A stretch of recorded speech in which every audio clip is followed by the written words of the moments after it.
I believe I look at life as a series of experiments. We fail, we succeed, but we always learn, and then we do it again. I look forward to this, and this is my view on life. I think life is just two things, love and learning, and this is my learning formula. One of the things when I was going to college, everybody was asking, what are you going to do? What are you going to plan? And I was like, I'll do electrical engineering, and then I'll get an MBA, and that's a solid foundation, and I'll be set for life, right? And about 3 semesters into college, I hated it.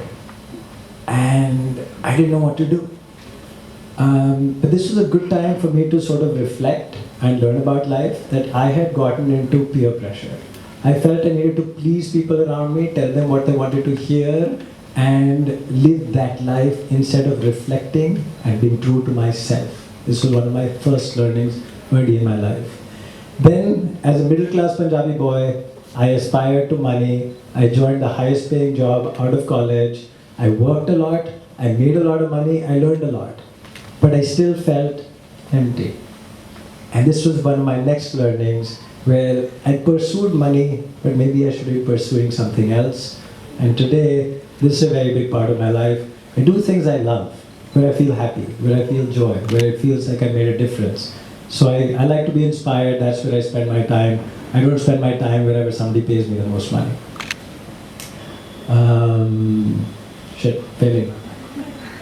Here we go. So then I moved back to India, and I had a high school sweetheart. I was excited I was going to marry her, and it was going to be amazing, but her father had other plans. I'm Punjabi, she's Marwadi, and 2 states Chetan Bhagat happened, and the happy ending didn't happen.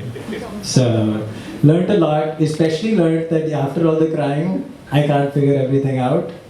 Life happens, the universe has a plan, surrender and see it. It's beautiful, you just don't understand it. It'll make sense at some point. I then started a family business with my dad. Right? I was excited, like it's already set up, I can scale it up from here, it's in travel is fun and sexy, family income will double, oh good, let's do family business with dad, right?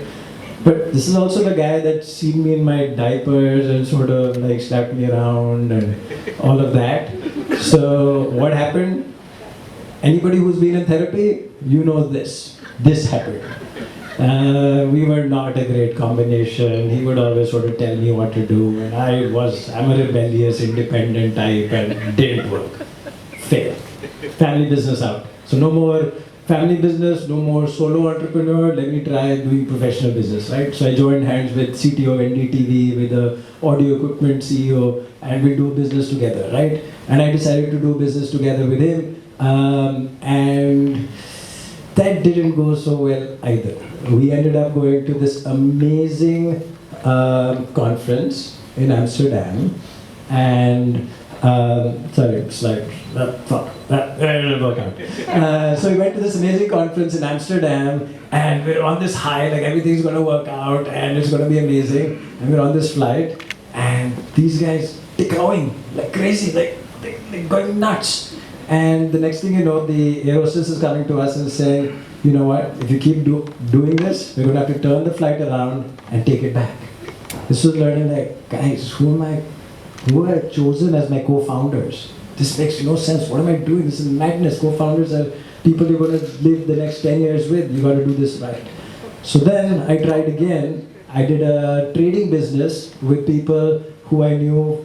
They worked at Morgan Stanley. One was a really successful independent trader. I'd known them for 10 years. I'm like, it'll work with them. Little did I know, one was going to join the family business, one was going to go to an MBA, and I was going to be left with my pants off again. So choose your co-founders wisely. That one. After this, it'll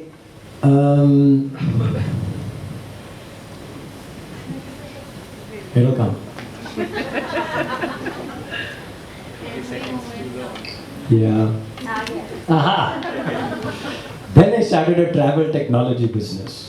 This guy knew technology, I knew travel. I'm like, match made in heaven. This is going to work really well, so let's do this, right? We get going, it starts working. Inshallah, Make My Trip comes calling, saying like, you guys are onto something, let's do something together. I get caught up in the whole fantasy and we do a business together and this will be amazing and we get acquisition documents and this and that, and it's very exciting. We sell ourselves, but 2-3 years later, our business hasn't achieved anything. My learning was, I got excited about the whole fantasy of getting an acquisition, making some money, but the final thing is making something valuable and useful, right? So that was a learning from this one, and ever since then I've been doing that. So took all of those learnings, started 91 Springboard, a platform where entrepreneurs could come, build their startups and do some magic. And we did that, right? For 10 years, we built something quite amazing, 30 locations, 200 crores, thousands of entrepreneurs served. I think we made a difference. But then COVID happened, the business got beat up a little bit, and it was time to introspect again. I luckily found this framework, the Ikigai framework, which says, look at what do you love, what are you good at, what does the world need, and how do you make money doing it? And that told me, you know what, taking this business from 200 to 2,000 crores or 30 locations to 300 locations is not my Ikigai. Let me discover what it is. And I realized it's working with early stage startup founders, making a difference, making the world a better place, enabling them and empowering them is where my happy place is. So today, I work at Build3, and I'm building out this amazing journey, making founders do better. Yeah, thank you.